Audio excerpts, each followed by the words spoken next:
MP चुनाव में OBC साबित होंगे गेम चेंजर। बीजेपी ने बनाई ये रणनीति, कांग्रेस भी कर रही फॉलो। प्रदेश की राजनीति में अन्य पिछड़ा वर्ग का बड़ा महत्व है।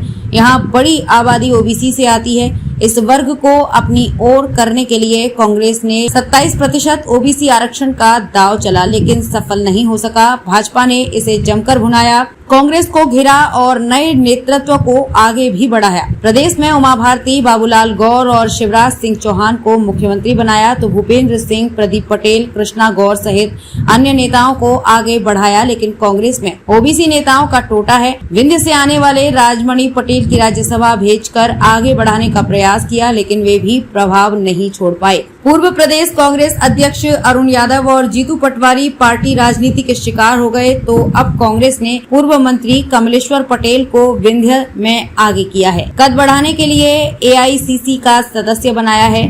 विंध्य में अब तक अर्जुन सिंह या श्रीनिवास तिवारी जैसे स्वर्ण नेता ही सियासत में आगे रहे हैं। ये पहला अवसर है जब कांग्रेस ने विंध्य से सवर्ण को पीछे कर ओबीसी को आगे बढ़ाया है। मोदी सरकार द्वारा अन्य पिछड़ा वर्ग ओबीसी आरक्षण संशोधन विधेयक संसद के दोनों सदनों में पारित कराने के बाद से ही इस पर सियासत जारी है। मध्य प्रदेश में भाजपा के मुकाबले कांग्रेस कमजोर पड़ती जा रही है। यहाँ मुख्यमंत्री शिवराज सिंह चौहान खुद ओबीसी से आते हैं, तो उनकी 34 सदस्यीय कैबिनेट में 12 मंत्री ओबीसी से हैं, जबकि कमलनाथ सरकार की 29 सदस्यीय कैबिनेट में ये आंकड़ा 7 था। केंद्र में भी प्रधानमंत्री नरेंद्र मोदी ओबीसी से हैं, उनकी कैबिनेट में 27 मंत्री इसी वर्ग से आते हैं। मध्य प्रदेश में कांग्रेस के साथ मुश्किल है कि उसके पास ओबीसी वर्ग से गिने चुने चेहरे हैं, लेकिन आपसी खींचतान में वो संगठन में ही अस्तित्व का संघर्ष करते नजर आ रहे हैं। प्रदेश की सियासत में अब जातिगत समीकरणों से सत्ता हासिल करने की प्रवृत्ति देखी जा रही है। तीसरे दल की मौजूदगी न होने से भाजपा कांग्रेस धर्म, जाति और वर्ग आधारित वोट बैंक मजबूत करने की कोशिश कर रही है। प्रदेश की कुल आबादी में ओबीसी में शामिल विभिन्न जातियों की हिस्सेदारी 50% से अधिक बताई जाती है।